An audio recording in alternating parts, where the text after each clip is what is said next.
विभागामध्ये आपण जीवन बदलण्याचा एक अनुभव शाऊलाचा मी सांगितला। आता मी तुम्हाला जक्कई जकातदाराविषयी सांगणार आहे। जक्कई जकातदार हा असा मनुष्य होता की तो पापी होता आणि सर्व लोक सर्व त्याच्या शहरातले लोक जकातदार म्हटले की पापाने भरलेले आणि त्यांना कोणी जवळ करायचे नाही अशापैकी तो होता। आणि त्याला जेव्हा येशूच्या भेटायची इच्छा झाली आणि तो येशूच्या भेटीला गेल्यानंतर त्याचं जीवन कसं बदललं हे आपण पाहणार आहोत। लूकच्या हा 19व्या अध्यायामध्ये 1 ते 10 वचनामध्ये ही आपल्याला गोष्ट वाचायला मिळणार आहे। ही गोष्ट वाचण्यामध्ये आपल्याला एवढा टाईम नाही आहे। मी तुम्हाला सांगतो की सर्वप्रथम जेव्हा जक्कई जकातदारने येशूला बघण्याची जेव्हा इच्छा प्रगट केली की मला येशूला बघायला पाहिजे आहे, येशू माझ्या गावात आलेला आहे, कदाचित हा पुन्हा मला हा येशूला भेटायला मिळतं की नाही अशा हेतूने तो येशूला जेव्हा भेटायला निघाला तेव्हा सर्वप्रथम त्यांनी काय गोष्ट केली असेल, तो जकातदार होता, त्याचं एखाद वेळेस ऑफिस असेल, त्याचं कामाचं ठिकाण असेल, त्याला त्याने बंद केलं, त्याने कुलूप लावलं आणि तो येशूला भेटायला निघाला। ज्या टायमाला आम्हाला देवाला भेटायचं असतं, ज्या टायमाला आम्हाला चर्चमध्ये जायचं असतं, ज्या टायमाला आम्हाला येशूच्या भेटीसाठी जायचं असतं आणि त्या टायमाला पुष्कळशे लोक ब्रदर तुम्ही चर्चला का नाही आला, तर मला खूप काम होतं, आम्हाला येशूला भेटायचं आहे, तर आम्हाला सर्वप्रथम आमचे सर्व कामं बंद करायला पाहिजे, आम्ही कामं बंद करून येशूला आम्ही प्रथम प्राधान्य दिलं पाहिजे। आणि मग त्याप्रमाणे जक्कई जकातदारने सर्वप्रथम येशूला महत्त्व दिलेले आणि तो बंद करून गेला।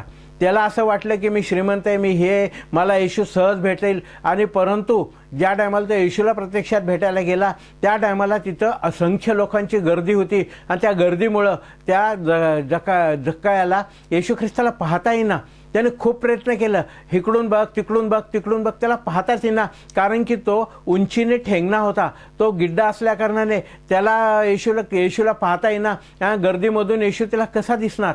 परंतु त्याने काय केलं की तो येशू ज्या मार्गाने जाणार होता तो माहीत करून घेतला आणि येशू त्या मार्गाने जाणार होता त्या मार्गावरती पुढे गेला। त्या रस्त्यावरती आलेलं एक त्याला उमराचं झाड दिसलं आणि त्या उमराच्या झाडावरती जाऊन बसला। येशू ह्या रस्त्याने नक्कीच जाणार आहे आणि येशू ज्या टायमाला या रस्त्याने जाईल त्या टायमाला मी वरून का होईना त्या येशूला पाहील, ही त्याची इच्छा होती।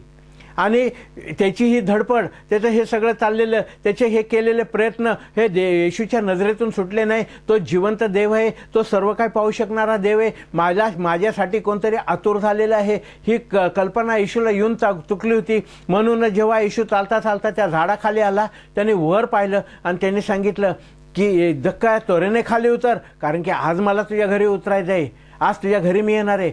पहा, येशू ख्रिस्ताने एक गोष्ट सांगितली होती की एका मेंढपाळाकडे 100 मेंढरं होते, एक हरवलं म्हणून तो 99 सोडले आणि एकाच्या मागं तो लागला। आज त्यांनी काय केलं, सगळे एवढे गर्दी त्याच्याबरोबर होती, एवढे लोक त्याच्याबरोबर होते, त्या सर्वांना सोडलं आणि एक चुकलेलं मेंढरू, एक जे पापामध्ये पडलेले मेंढरू आहे त्याला घेऊन जाण्यासाठी जक्कायाच्या घरी तो गेला। आणि त्याच्या घरी जेव्हा तो गेला त्याने आतरतित्य केलं।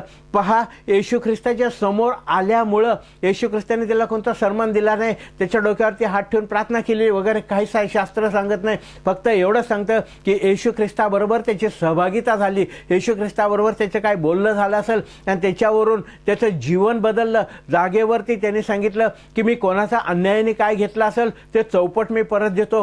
जुन्या करारात परमेश्वराचा नियम होता की कोणी अन्याय केला तर चौपट द्यायचा, त्याप्रमाणे त्यांनी चौपट दिलेलं आहे। आणि त्यांनी काय सांगितलं, माझी अर्धी दौलत मी गोरगरिबांना देतो। आणि त्याच्यावरती तो प्रीतीचा असर आला, देवाची प्रीती त्याच्या अंतःकरणामध्ये आली आणि त्याचं जीवन आज बदललेलं आहे। येशूच्या भेटीमुळं त्याचं जीवन बदललं गेलं, येशूच्या भेटीमुळं त्याला नवीन जीवन लाभलं, त्याचं पापाचे मार्ग त्यांनी सोडले, त्यांनी गरिबाची दया केलेली आहे, ज्याचं ज्यांनी अन्याय केलेला होता त्याच्या अन्यायाची फेड त्यांनी केलेली आहे। हे बदललेलं जीवन आज आम्हाला जक्काया सांगतो की मी येशूच्या सान्निध्यात आलो, माझं जीवन बदललं। तुम्ही पण येशूच्या सान्निध्यात या, येशूला आपल्या घरी बोलवा, येशूला आपल्या अंतःकरणात बोलवा आणि आपलं जीवन बदली करून घ्या।